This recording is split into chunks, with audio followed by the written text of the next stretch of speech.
Muy buenas tardes, son las 7 menos 9 minutos, una hora menos. Muy buenas tardes, son las 7 menos 9 minutos. La comparecencia del ministro comienza en este punto. Fernando Grande, la comparecencia del ministro de Asuntos Exteriores, Unión Europea y Cooperación, y de la ministra de Asuntos Exteriores, tiene la palabra el ministro de Arantxa González. Buenas tardes. Tiene la palabra el ministro. Llevamos un mes desde la declaración del estado de alarma. Llevamos un mes desde la declaración del estado de alarma. Nadie, ninguno de nosotros podía pensar que una pandemia como esta podía pensar que una pandemia como esta pudiera venir a también la fortaleza de la sociedad española. Pero también hemos sido capaces como gobierno, hemos sido capaces de dictar las normas y como sociedad exigentes, de dictar las normas jurídicas que han cambiado nuestro sistema de vida y que han cambiado nuestro sistema de vida, pero también de la responsabilidad. Hemos sido capaces de confinarnos en nuestros domicilios, de que los mismos se convirtieran en el espacio donde desarrollar actividades que hasta entonces realizábamos en otros lugares. Donde hemos podido, se ha trabajado, el teletrabajo, se han recibido clases online, hemos socializado con amigos, con familiares a través de videoconferencias. Hemos podido hacer o hemos hecho de la necesidad y de la responsabilidad una virtud absolutamente civil. En conjunto, todos, niños, niñas, adolescentes, adultos, hemos contribuido más que nunca al bien común. Hemos ayudado a reducir el porcentaje de contagiados. Más de los nuestros se han recuperado, pero también tenemos muy presente heridas importantes que van a tardar en cicatrizar y tardarán mucho. Y son nuestros fallecidos, cada uno de ellos, todos, y sus familias. El recuerdo a sus familias que no han podido despedirse de ellos. El derecho que hemos tenido el privilegio muchos de nosotros de despedirnos de las personas más importantes. Pero también somos conscientes de nuestras fortalezas, del personal sanitario, médicas, enfermeros, auxiliares, que desde la vanguardia han dado más de lo inmejorable por todos, por cada uno de nosotros. También de las fuerzas y cuerpos de seguridad, a las cuales tengo el honor de dirigir, a las Fuerzas Armadas, a los trabajadores de todos los ámbitos económicos, al ámbito empresarial, que ha sido capaz en poco tiempo también de redefinir sus estructuras económicas para dirigir la producción a los fines que ahora interesaban, elementos de protección individual, respiradores, etc. Y no dejamos de hacer autocrítica, porque es importante realizar autocrítica, de pensar que lo pudimos hacer mejor, pero también que ponemos lo mejor de nosotros en cada momento. Tenemos un Estado fuerte, donde la coordinación de las distintas administraciones es importante, es relevante y va más allá de cada uno de sus representantes, va más allá de cada uno de nosotros. La seguridad en las calles está garantizada. Nuestros esfuerzos, además de garantizar el cumplimiento de las medidas que buscan restringir la movilidad y los desplazamientos a los que sean estrictamente necesarios y que estén justificados. Pero también se orienta nuestra seguridad a asegurar el funcionamiento de los servicios esenciales y la actividad de los operadores críticos y, por supuesto, a garantizar la seguridad de los servicios de salud pública. Seguimos teniendo un camino largo y no podemos obviarlo que recorrer. Primero, evidentemente, vencer al virus y vamos por buen camino. Y concluir la necesaria concertación para la reconstrucción social y económica que vamos a precisar y de la que ya nadie duda. El presidente del Gobierno ya lo ha hecho ver. Una inmensa mayoría de la sociedad española lo reclama y entendemos que el esfuerzo debe materializarse en tomar medidas importantes en dicho sentido. Hacer también de la necesidad la precisa cohesión y que la cohesión social entre todos nosotros deje de ser ya una idea abstracta. Y esto, estoy convencido, estamos convencidos, que va a ser una realidad porque el esfuerzo y la responsabilidad de la sociedad española únicamente requiere y puede ir dirigida a ese fin. Muchas gracias. Ministra. Yo, por mi parte, quisiera comenzar con un recuerdo cariñoso por las víctimas de esta tragedia, por sus familias, por sus amigos. Todos las tenemos en nuestras familias, en nuestro entorno, y creo que es nuestro deber comenzar cada una de estas intervenciones con un recuerdo hacia ellas. Yo quisiera, además, dar cuenta de 3 aspectos en los que está trabajando esta semana el Ministerio de Asuntos Exteriores.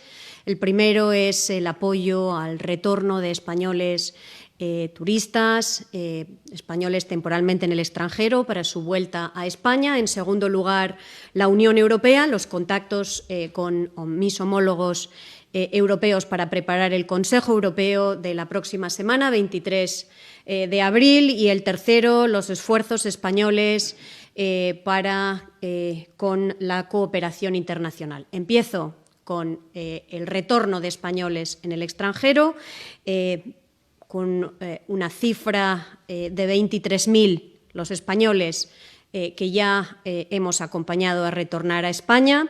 Esta semana esperamos la llegada de vuelos desde Argentina, desde Perú. En el caso de Perú llegaríamos a los 1.300 españoles que han retornado de este país. También desde Helsinki, 40 Erasmus. Yo sé que los Erasmus son una preocupación muy particular para muchas familias españolas, están volviendo, como también lo están haciendo de la República Checa y de Bulgaria, así como de españoles que se encontraban en Ruanda, en Sudáfrica y en Egipto. En los próximos días vamos, además, a ver la llegada de aviones procedentes de Argentina nuevamente, Perú nuevamente, Filipinas, un país en los que hemos tenido grandes dificultades para ayudar a los españoles a retornar a España, Guinea Ecuatorial, Cabo Verde y probablemente Australia.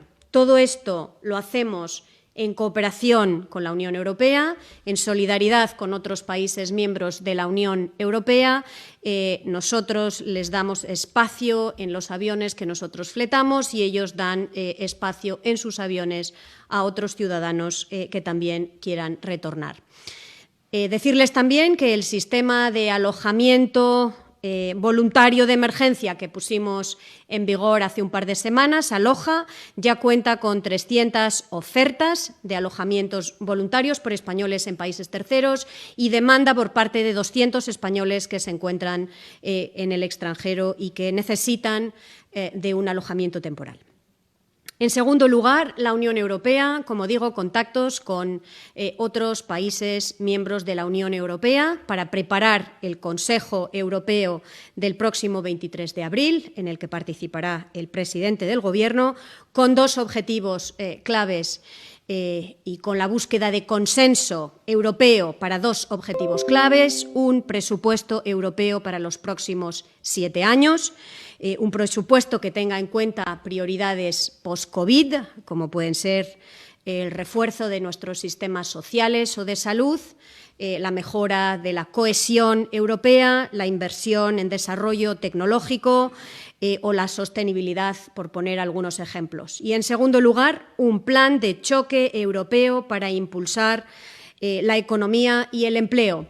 Hemos conocido hoy las previsiones del Fondo Monetario Internacional, que se unen a las previsiones de otros organismos internacionales que ya las habían publicado, con una intensa caída de la actividad económica en el 2020, con un repunte esperado en la última parte del 2020 y con una recuperación importante para el próximo año, para el 2021, como resultado del impacto de las medidas que hemos tomado para luchar contra el COVID. Una crisis sin duda global, es lo que nos está diciendo el Fondo Monetario Internacional, de donde no se salva ningún país, una crisis sin precedentes y una crisis donde todavía prevalecen las incertidumbres y, por lo tanto, cuyos pronósticos hay que tomar con una cierta prudencia. Lo que sí nos dice también el Fondo Monetario Internacional es que en zonas integradas como la Unión Europea es preferible que la recuperación se haga de manera coordinada y sincronizada. Por eso pensamos nosotros que este Consejo Europeo del próximo 23 de abril va a ser muy importante en la búsqueda de esa coordinación y coherencia de la respuesta europea para relanzar la economía europea y el empleo.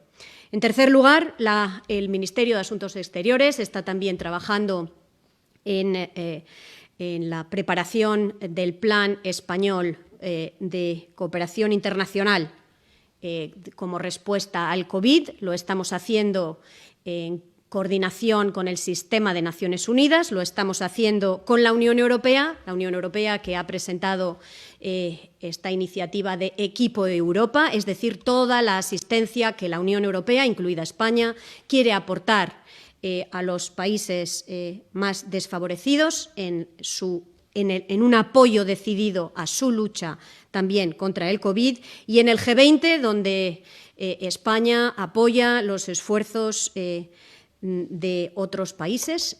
Nosotros también queremos contribuir con una moratoria de pago de deuda de países más pobres para que ellos puedan tener el espacio fiscal para invertir en estos momentos en sus sistemas de salud y en la compra de los equipos necesarios para luchar contra el COVID. Esta semana estaremos organizando en esta videodiplomacia que ya es habitual en estos tiempos. Estamos dialogando con numerosas agencias de Naciones Unidas, con dirigentes, secretarios generales de organizaciones regionales, así como con 25 ministros de Asuntos Exteriores de todas las regiones del mundo para buscar impulsar una acción también dentro de Naciones Unidas de lucha contra el COVID. Finalmente, estamos también coordinando nuestra acción con otros países de América Latina y del Caribe, aportando nuestra humilde experiencia en la gestión, en la lucha contra el COVID. Es algo que ellos nos han pedido, estamos poniendo nuestro conocimiento y lo que nosotros hemos aprendido a su disposición, en particular en temas de reconversión de producción industrial para producir equipos sanitarios, equipos médicos, desde respiradores hasta kits de diagnóstico, etcétera, etcétera, algo que a ellos que tienen un poco de retraso en la evolución del COVID con respecto a Europa, han mostrado gran interés. Con esto concluyo estas breves pinceladas de nuestra acción esta semana y, por supuesto, a su disposición.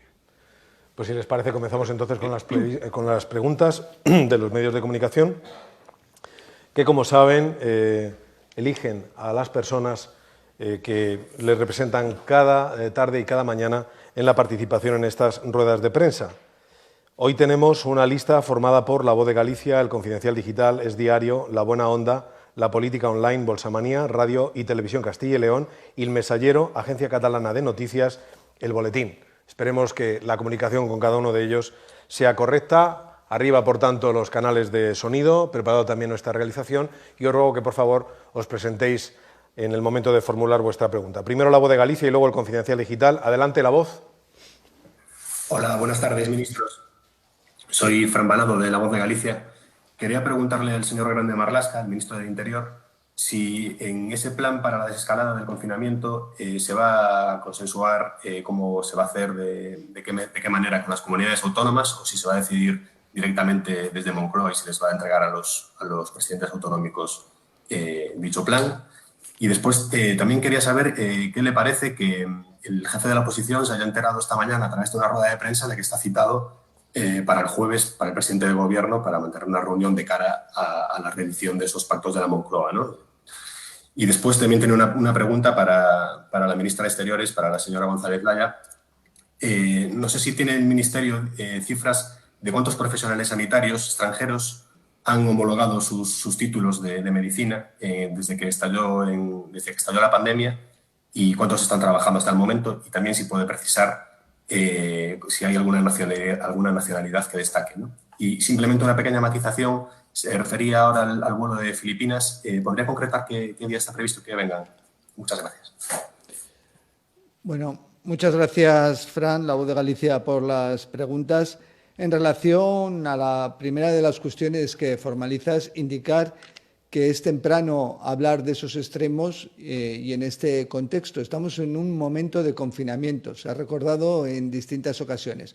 Otra cuestión, evidentemente, es que están los equipos de trabajo debidamente coordinados, los técnicos donde están estudiando y planteando las distintas posibilidades que puedan surgir conforme se vayan desarrollando los próximos días y conforme vayamos venciendo, como estamos ya haciendo, al virus. Eso es una primera realidad. Dentro de ese grupo de técnicos, el presidente del Gobierno ya desde hace más de una semana, no en esta última conferencia de presidentes, sino en la anterior, en la previa, hace ya más de una semana, refirió la necesidad de que un técnico de cada una de las comunidades autónomas se integrara en este equipo de trabajo que se lleva desde el Gobierno central. Se está trabajando, se está estudiando y se verán todas las posibilidades necesarias, con una finalidad concreta y evidente.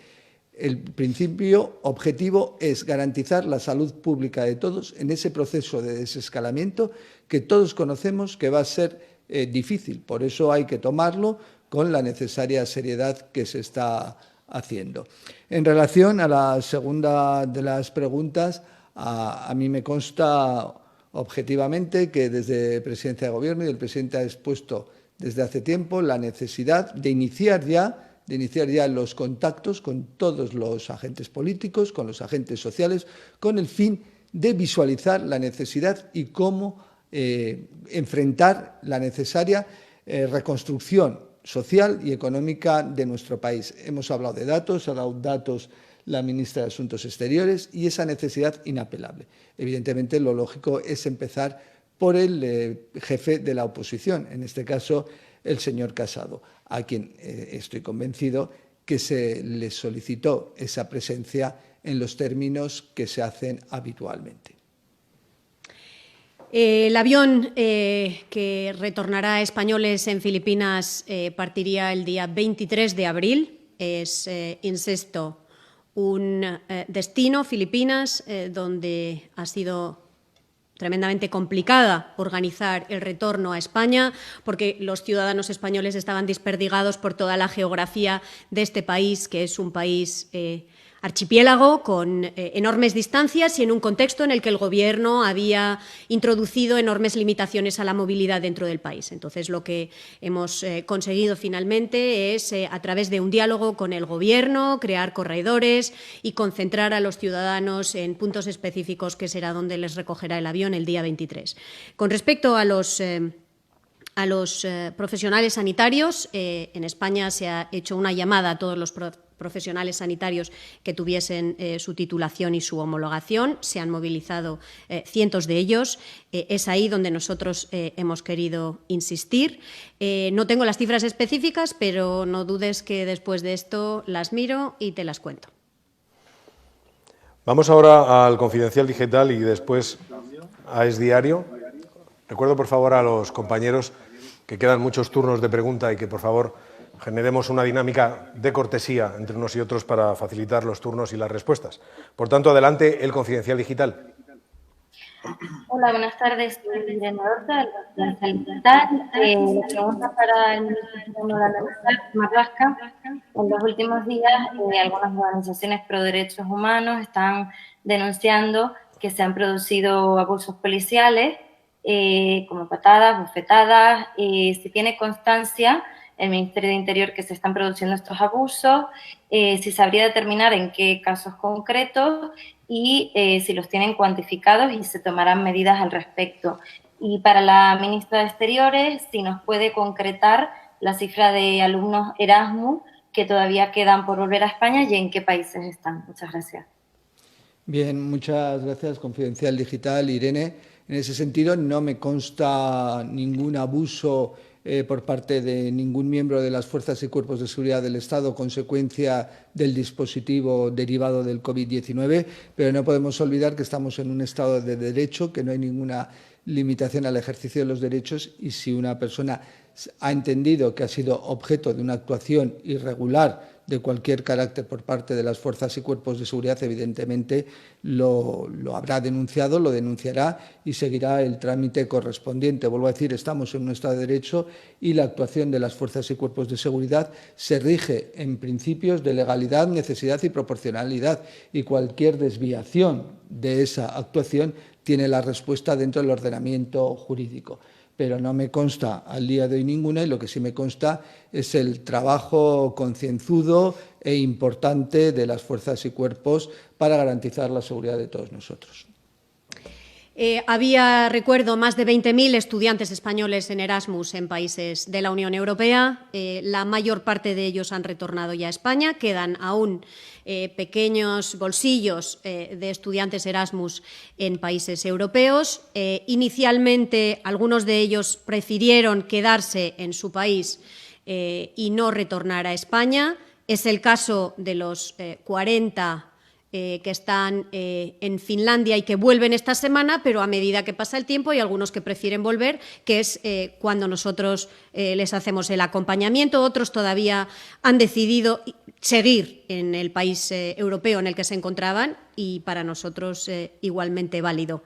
Pero cada vez que hay un grupo o alguno de ellos que pide retornar a España, lo que nosotros hacemos es, evidentemente, acompañarles en este regreso. Ahora pasamos a Es Diario y después preguntará la buena onda. Adelante, Es Diario. Hola, buenas tardes, ministro, ministra. Soy Ana Isabel Martín, del periódico Es Diario. Yo tenía una pregunta para cada uno de ustedes.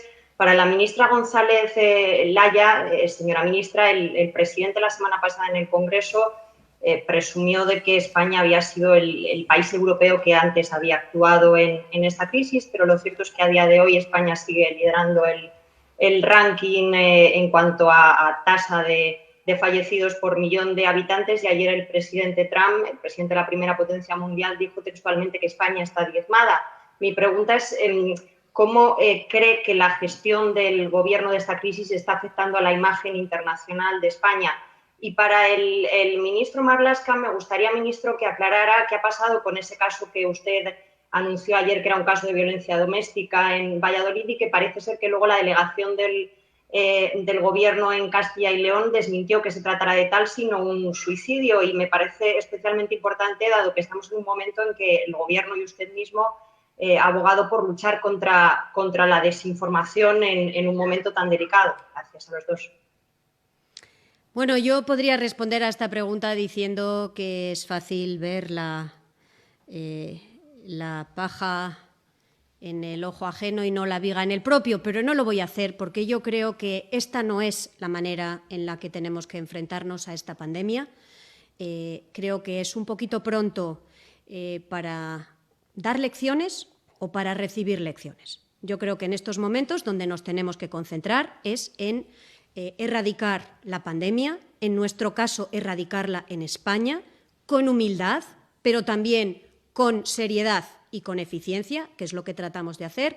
Digo, siempre con mucha humildad, pero yo creo que es un poquito pronto ni para dar lecciones ni para recibir lecciones. Tendremos un momento para hacer una evaluación. En lo que España sí fue uno de los primeros países fue en decir que iba a convocar una comisión de evaluación de la respuesta al COVID.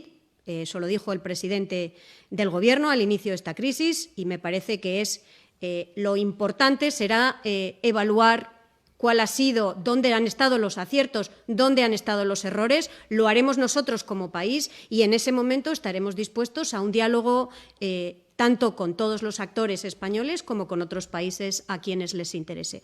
Lo que sí le puedo decir es que una gran parte de mi tiempo la paso debatiendo, discutiendo, compartiendo con otros países, de quienes van por delante de España, aprendiendo y escuchando cuáles son las medidas que ellos están tomando, de los que van por detrás de España, y digo por detrás en términos de tiempo de evolución de la pandemia.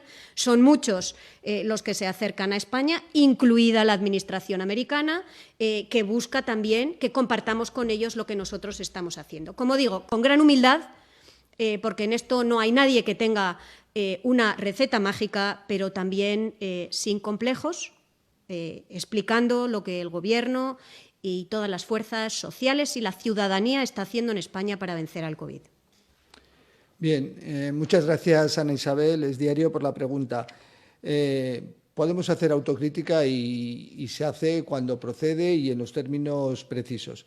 En primer lugar, no hablemos de violencia doméstica, hablemos de violencia de género. Son dos conceptos distintos que conviene no confundir. Pero dicho esto, ayer a primera hora de la mañana se me trasladó el fallecimiento de esta mujer en unas condiciones concretas y con unos indicios que determinaron que se abriera un atestado por violencia de género. Ante los indicios que no voy a concretar ahora, pero si quieres los podría concretar. Se le detuvo al marido y ha sido presentado a disposición judicial. Se siguen realizando investigaciones, pero el juez, tengo el conocimiento y las noticias por la entidad del suceso, que ha acordado la libertad provisional con la obligación de personarse cuando sea requerido y el sobreseimiento provisional por no existir al día de hoy indicios racionales de criminalidad suficiente en ese sentido. Quizás ayer, y haciendo autocrítica, me faltó decir que había sido detenido y se seguían las investigaciones por un presunto delito relativo a violencia de género. Vuelvo a decir que los indicios que me trasladaron fueron de violencia de género, el atestado se ha incoado por violencia de género y así ha sido puesto a disposición judicial. Dicho esto, importante trasladar a la sociedad y en la situación en que nos encontramos, y una vez realizada esa autocrítica, que las víctimas de violencia de género tienen todos los medios, todos los mecanismos. Hemos adoptado todas las medidas necesarias y precisas, adaptadas a la situación de confinamiento para garantizar, vuelvo a decir, su seguridad. Desde el pasado 12 de marzo se están realizando reevaluaciones de la situación de riesgo de aquellas víctimas que están en el sistema Biogen. Se están haciendo contravigilancias, se están haciendo comunicaciones directas con las mismas para conocer su situación, su estado. Y en ese sentido hemos ampliado dentro de Alercops, como dije el otro día, un botón de SOS, de socorro directo, para que puedan comunicarse directamente con las fuerzas y cuerpos caso de que suceda un evento. Y dicho esto, también, y vuelvo a decir, ratificando la autocrítica en los términos que la he materializado, llamar a toda la ciudadanía que en un tema de esta gravedad como la violencia de género, el concepto, que denuncien cualquier hecho del que tuvieran conocimiento. Todos somos, en ese sentido, corresponsables de proteger a las mujeres que puedan ser víctimas de la violencia de género. Va a preguntar ahora La Buena Onda y después lo hará La Política Online desde la localidad toledana de Aldea en Cabo. La Buena Onda, adelante. Hola, buenas tardes, ministro del Interior. Mi pregunta es, ¿por qué todavía estando en estado de alarma se sigue desplazando a las segundas localidades? Perdón, a las segundas residencias.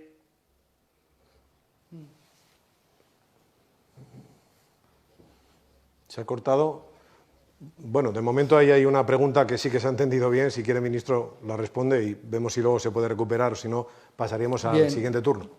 Pues en esos términos, Manuel, La Buena Onda, quizás querías añadir un poco más a tu pregunta y quizá entonces no te responda correctamente, pero en ese sentido indicar que los movimientos que han existido a la segunda residencia han sido, por así decirlo, anecdóticos. Es decir, que ha habido informaciones relativas a los mismos, pero luego se ha podido comprobar que quienes quizá estaban en el lugar de segunda residencia estaban desde antes a que se acordara el confinamiento, preveyendo esa posibilidad. Pero movimientos han sido escasos, lo demuestran, quiero decir, los movimientos, la movilidad que ha quedado acreditada, absolutamente nula, tanto en vehículos particulares como en el transporte público. Y también las investigaciones que han realizado la Guardia Civil, no solo los controles que sean, sino las investigaciones ante esas denuncias de movimientos a la segunda residencia. Con lo cual, debo de decir que ha sido absolutamente anecdótico y consecuencia de la irresponsabilidad y la insolidaridad de unos pocos, de unos muy pocos. Pregunta ahora a La Política Online y ha preparado Bolsamanía. Adelante, La Política Online. Hola, buenas tardes. Nuria Val, de la Política Online. Para el ministro Marlaska, sobre las patrullas mixtas de Policía Nacional, Guardia Civil y el Ejército para garantizar la seguridad ciudadana, ¿se ha cerrado ya esta posibilidad? ¿Se está trabajando en ello? Y por aclarar la pregunta de mi compañero, ¿ha llamado ya el Gobierno a Pablo Casado para la reunión del jueves? Porque el PP negaba esta mañana ninguna llamada al líder de la oposición. Para la ministra de Exteriores, ¿está a favor de que la Unión Europea debería legislar sobre las fake news? Y si conocen el número exacto de ciudadanos de Marruecos o de Argentina a los que impiden volver a sus países por el cierre de fronteras, ¿para cuándo están negociando la vuelta con estos gobiernos? Gracias. Muchas gracias, Nuria, por la pregunta. En relación a las patrullas mixtas, tenemos una coordinación perfecta, diaria, adecuada a través del Centro de Coordinación que se encuentra en el Ministerio del Interior y que preside normalmente el secretario de Estado de Seguridad. En esos términos tenemos actuaciones conjuntas como la protección de infraestructuras críticas, etcétera. En relación a las patrullas mixtas de seguridad ciudadana, al día de hoy no han sido precisas, pero evidentemente si llegara un momento en que lo fueran, pues se procedería en esos términos y en esos sentidos. Para eso está el Centro de Coordinación en el Ministerio del Interior y ahí es donde las necesidades que puedan surgir en toda materia de seguridad y de protección concluimos en esos términos y se resuelve. Pero vuelvo a decir, la coordinación entre los departamentos ministeriales es la adecuada, necesaria y exigible ante una situación como la que vivimos de crisis, de emergencia sanitaria. Perdón, y en relación a la, ministra, en relación a la pregunta que se me realiza de la comunicación, me consta la llamada al jefe de la oposición entre sus equipos para concluir la entrevista el próximo jueves. Las distintas conversaciones entre los equipos del presidente del Gobierno y del jefe de la oposición, del señor Pablo Casado, presidente del Partido Popular, lo cual es habitual y normal en este tipo de comunicaciones de carácter institucional. En mi caso, Nuria, decirte que el hecho de que Marruecos y Argentina hayan limitado los movimientos de personas dentro de su territorio y que incluso hayan cerrado sus fronteras nunca ha sido óbice para que los ciudadanos españoles puedan salir. En el caso de Argentina, llega un avión esta noche y sale otro avión de España dentro de 2 días que volverá a llegar con españoles en Argentina. En el caso de Marruecos, el último avión, si mi memoria no me falla, llegó a España hace aproximadamente una semana y estamos examinando si hubiera lugar a volver a organizar otro. Como digo, todo esto dentro del diálogo con las autoridades, asegurándonos que se abren corredores para que puedan salir estos ciudadanos. En el caso de las fake news, de los bulos, de las medias verdades o incluso de las mentiras, hay un sistema europeo que monitoriza, que verifica, que controla y que ha detectado una gran cantidad de actividad de bulos y de fake news en el sistema europeo de orígenes diversos y que nosotros, evidentemente, como parte de la Unión Europea, queremos asegurarnos que se controla, que se evita. La desinformación es lo peor que nos puede ocurrir a la hora de luchar contra la pandemia. Vamos ahora a Bolsamanía y después que esté preparada Radio y Televisión Castilla y León. Bolsamanía, adelante.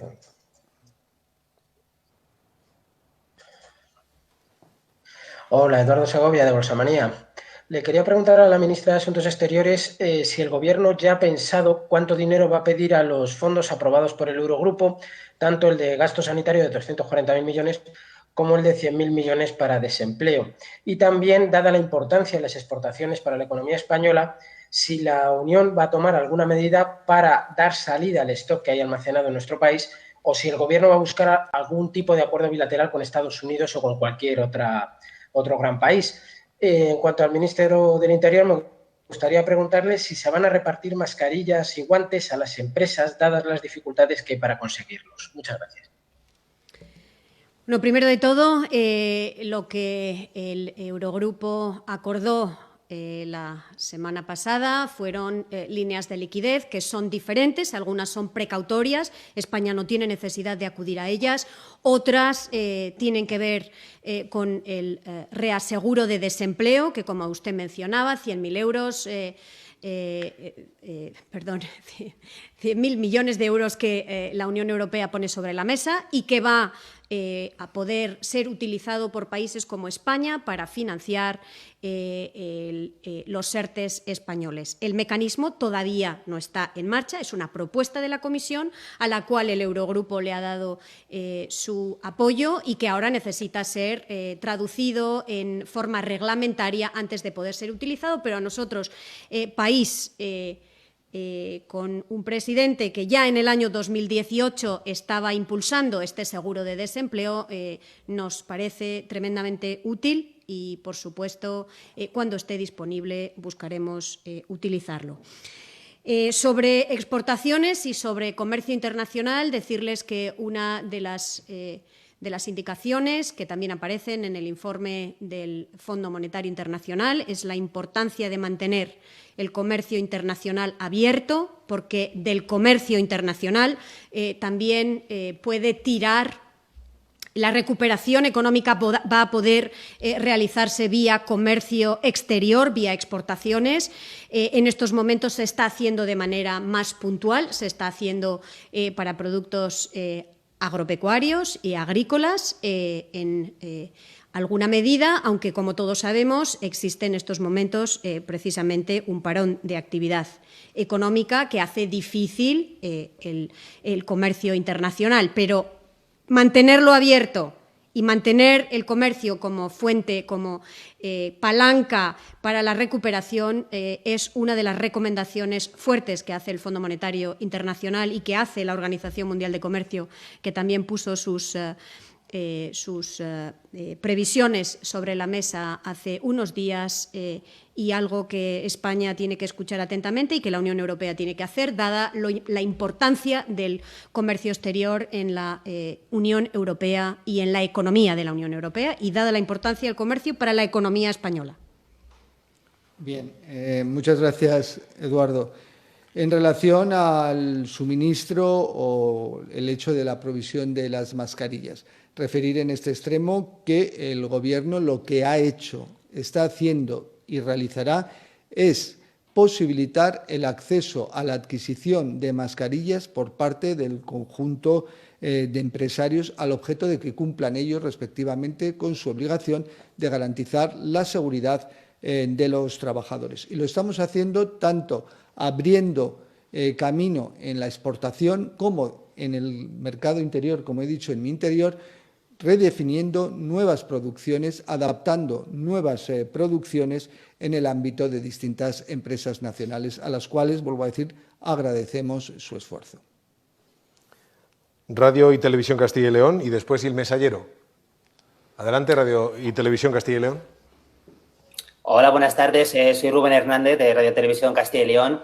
Le quería preguntar al ministro del Interior, también incidiendo en el tema de las mascarillas, cómo se está desarrollando este reparto y especialmente cómo se está desarrollando en las zonas rurales, si están llegando allí las mascarillas. Y una vez acabe este reparto, si ahora mismo el Gobierno puede garantizar que los ciudadanos van a poder acceder a ellas en las farmacias y a un precio razonable. Gracias. Bien, siguiendo con el mismo contexto, expusimos cómo principalmente las mascarillas iban a ser entregadas, iban a ser suministradas como un recordatorio, como refiriendo a la población que era recomendable su uso cuando las prioridades no podían ser absolutamente consolidadas o mantenidas. ¿A qué me refiero? Y en este caso, la distancia social de la que hablamos, es decir, esa distancia de 1 a 2 metros. Donde acontece ese extremo fundamentalmente en el transporte público es la posibilidad más razonable de que esa imposibilidad de mantener esas prioridades pudiera acontecer. Hemos procedido a la entrega de mascarillas en los principales nodos de transporte por las razones que expongo, sin perjuicio de que en algunas zonas muy concretas de la geografía española y hablando de esa especificidad de cada una de ellas, ha habido una distribución también alternativa, pero vuelvo a decir siempre como recomendación y atendiendo a los criterios que las propias comunidades autónomas y los delegados y subdelegaciones de gobierno han entendido. Pero vuelvo a decir, la principal razón era en los nodos de transportes públicos y por las razones indicadas. Y como he indicado también al representante de Bolsomanía, a Eduardo, el Gobierno ha trabajado, trabaja y trabajará para que ese suministro siga siendo efectivo para que el conjunto de la sociedad y el conjunto de los operadores económicos lo tengan a su disposición. Pasamos a la siguiente pregunta. Ilme Sallero, luego la hará Agencia Catalana de Noticias. Creo que solo tenemos sonido de la corresponsal de Ilme Sallero. Si es así, adelante, si te puedes identificar. Buenas tardes, me llamo Elena Marisol Brandolini, soy la corresponsal del diario italiano El Messaggero. Yo quería hacer dos preguntas, una al ministro Marlaska sobre los pactos de la Moncloa, porque parece que hay un ataque muy duro por parte del Partido Popular y de las derechas normalmente en contra del gobierno español y sobre todo en la componente, digamos, de Unidas Podemos, la presencia de Unidas Podemos en el gobierno, cómo se está gestionando la crisis. Yo quería saber cómo piensa el gobierno español convencer al Partido Popular que se puede hacer un acuerdo de país, aunque sea con una coalición de gobierno progresista y no con un gobierno de unidad nacional. La segunda pregunta es para la ministra González Laya. ¿España va a defender junto con Italia los eurosbonos o los coronas-bonos en la próxima reunión del Consejo Europeo? Gracias. Muchísimas gracias, Ilme Sallero. Elena, referir en un principio que el gobierno actual de España es una obviedad, pero habrá que decirlo, legítimo y elegido por el Parlamento consecuencia de las últimas elecciones. Además, unas elecciones no celebradas hace no mucho tiempo. Con lo cual, vuelvo a repetir, es una obviedad, pero es el gobierno legítimo. En ese sentido, referir como el acuerdo, el que llamamos acuerdo de reconstrucción social y económica, es una evidencia que está reclamando el conjunto de la sociedad española, diríamos casi unánimemente, como todos conocemos y sabemos, el conjunto de fuerzas políticas lo conocemos. Sabemos igualmente el esfuerzo que estamos exigiendo al conjunto de la sociedad española. Somos conocedores, evidentemente, de todo lo que va a conllevar de deterioro social, de deterioro económico. Creo que hay que explicar muy poco a un representante político sobre la necesidad de abordar urgentemente, primero vencer el virus, pero ya ir preparándonos urgentemente para esa reconstrucción social y económica. No creo que haga falta muchos más esfuerzos en ese sentido. Y yo ayer comentaba que tras una intervención pública del jefe de la oposición, pues parecía que asumía como necesario y preciso lo que la sociedad española reclamaba en relación a iniciar esas conversaciones tendentes a ese acuerdo de reestructuración, de reconstrucción social y económica. Bueno, el Gobierno de España, el presidente lo ha dicho, yo lo he dicho en numerosas ocasiones y lo voy a volver a repetir, busca la mutualización, no la mutualización de las deudas pasadas, sino la emisión de deuda conjunta que nos ayude a afrontar de manera conjunta, como unión que somos, los gastos derivados del COVID, la recuperación de esta pandemia. Estos son los términos en los que España entiende que debemos buscar un consenso europeo, que debemos buscar tejer ese consenso europeo. Esta voluntad la hemos expresado no menos de 9 países miembros de la Unión Europea, lo ha expresado España junto con Italia, lo ha expresado Francia, lo ha expresado Bélgica, Luxemburgo, Irlanda, Portugal, Grecia, Eslovenia, porque pensamos que esto es lo que necesitamos, lo que la Unión Europea necesita en estos momentos como parte de su respuesta al COVID. Y en estos términos, por supuesto, la voluntad de España sigue siendo firme. Mutualización de la deuda estará en el menú de lo que nosotros defenderemos en el próximo Consejo Europeo. Es ahora el turno para la Agencia Catalana de Noticias y cerrará esta ronda de preguntas el boletín. Adelante, Agencia Catalana de Noticias. Sí, Roger Villacabañas, de la Agencia Catalana de Noticias. Dos preguntas para el ministro Marlaska. La primera, ¿qué le parece que el Gobierno haya dado luz verde a la posibilidad de que los presos independentistas que están en régimen del artículo 100.2 puedan salir para ir a trabajar si sus empresas vuelven a trabajar estos días después del confinamiento? Y la segunda, también para el ministro Marlaska, es que la Generalitat está preparando un plan de 4 fases para el desconfinamiento con el aval de sus propios expertos. Y la cuestión es, tal como le he preguntado a mi compañero de La Voz de Galicia, si el Gobierno va a imponer al final sus medidas, si va a dejar, o si por el contrario va a dejar que las comunidades autónomas pues tengan margen de maniobra para actuar según sus propios criterios y hacer ese plan de desescalamiento en su medida, ¿no? Si podrán mantener medidas un poco más duras que las que tendrá el Gobierno. Muchas gracias. Muchísimas gracias, Agencia Catalana. Roger. En relación a la primera de las cuestiones, dos cuestiones muy claras. El hecho de poder retomar con el 100.2 a volver a trabajar o realizar cursos de formación, etcétera, lo que pueda conllevar. Hay que tener muy en cuenta en ese sentido que el principal cuestión y objetivo ahí es la salud pública, el principio de la salud pública y cómo estas personas volverían posteriormente a un lugar de confinamiento donde hay otras personas. Hay que controlar mucho el riesgo o la posibilidad de contagio porque retornan a un sitio donde hay personas que están privadas de libertad. Es una cuestión muy importante, muy relevante, con muchas aristas y hay que tener mucho cuidado.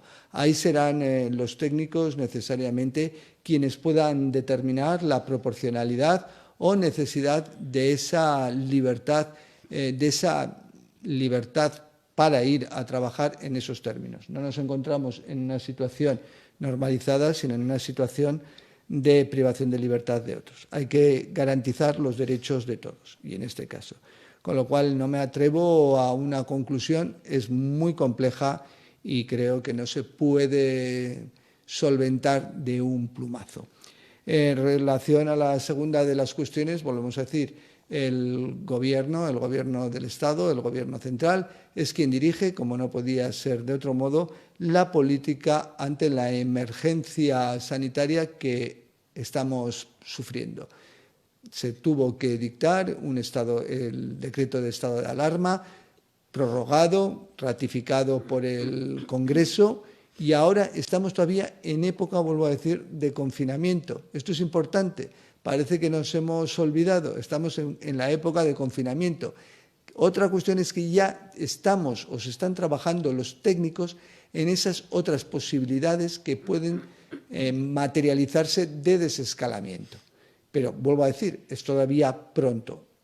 Todas las comunidades autónomas, como también he indicado previamente, tienen un representante ante el comité, ante el equipo técnico que está formalizado por el Gobierno de la Nación. En esos términos, ahí es donde se debatirá y donde se determinará, vuelvo a decir, la forma de desescalamiento que deba producirse, con todas las singularidades, si alguna singularidad es susceptible de ser aplicada por circunstancias concretas. Pero vuelvo a decir que serán los técnicos y en el marco, vuelvo a decir, del grupo de trabajo creado en el Gobierno central, que es quien dirige, vuelvo a decir, la respuesta ante la emergencia sanitaria que estamos enfrentando, sin perjuicio, evidentemente, de la cooperación y coordinación, como no puede ser de otro modo, con el conjunto de administraciones autonómicas, locales, etcétera. Esa es la conclusión precisa y necesaria. Finalizamos con las preguntas del boletín. Adelante, el boletín. Hola, buenas tardes. Soy Gustavo García, del Boletín. Tenía una pregunta para la ministra de Exteriores porque estamos comparando cifras entre diferentes países que no utilizan unos criterios homogéneos y que, por lo tanto, no deberían ser comparables del todo. ¿no cree que al menos los países europeos deberían ponerse de acuerdo en unos mismos criterios? Y al ministro del Interior, continuando la pregunta del compañero, quería saber si nos podía explicar en qué situación están las cárceles ante esta crisis, ya que hoy se ha conocido que la prisión de Soto de Real se ha procedido a un aislamiento. Y, por último, una cosita, una valoración del Gobierno de las imágenes del expresidente Mariano Rajoy saltándose el confinamiento. Muchas gracias. Bueno, Gustavo, decirle que en la hoja de ruta que la Comisión Europea ha elaborado y que adoptará previsiblemente mañana, una hoja de ruta para informar el proceso de desescalada en Europa. La Comisión Europea está buscando, evidentemente, algo esencial en la lucha contra una pandemia que no conoce de fronteras, así sean fronteras gruesas o fronteras muy poco visibles, es la coherencia y la coordinación. Y eso implica también coherencia y coordinación en materia de datos, lo dice la Comisión, y creo que es importante porque es cierto que vamos a necesitar de una mayor homogeneidad en los datos que manejemos a la hora de organizar la desescalada y a la hora de, no se nos olvide, tratar temas como, por ejemplo, fronteras interiores de la Unión Europea, así como fronteras exteriores de la Unión Europea. Luego, esencial esta idea de mejorar los datos y mejorar los criterios sobre los cuales se recogen estos datos. Bien, gracias, Gustavo, por las preguntas.